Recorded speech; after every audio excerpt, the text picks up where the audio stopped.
بسم اللہ الرحمن الرحیم۔ السلام علیکم ورحمۃ اللہ وبرکاتہ۔ ناظرین، امید ہے آپ لوگ خیریت سے ہوں گے۔ آج ہم آپ کو بتائیں گے کہ دنیا میں ہوتے ہوئے آپ جنت میں درخت کیسے لگا سکتے ہیں۔ حضور اقدس صلی اللہ علیہ وسلم کا ارشاد ہے کہ شب معراج میں جب میری ملاقات حضرت ابراہیم علیہ السلام سے ہوئی تو انہوں نے فرمایا کہ اپنی امت کو میرا سلام کہہ دینا اور یہ کہنا کہ جنت کی نہایت عمدہ پاکیزہ مٹی ہے اور بہترین پانی، لیکن وہ بالکل چٹیل میدان ہے، اور اس کے پودے یعنی درخت سبحان اللہ والحمد للہ ولا الہ الا اللہ واللہ اکبر ہیں۔ جتنے کسی کا دل چاہے درخت لگا لے۔ ایک حدیث میں اس کے بعد لا حول ولا قوت الا باللہ بھی ہے۔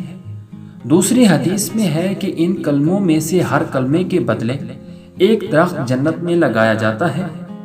ایک اور حدیث میں ہے کہ جو شخص سبحان اللہ العظیم و بحمدہ پڑھے گا ایک درخت جنت میں لگا دیا جائے گا۔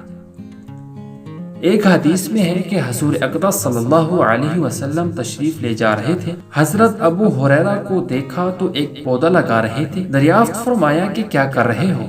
انہوں نے عرض کیا درخت لگا رہا ہوں۔ ارشاد فرمایا میں بتاؤں بہترین پودے جو لگائے جائیں؟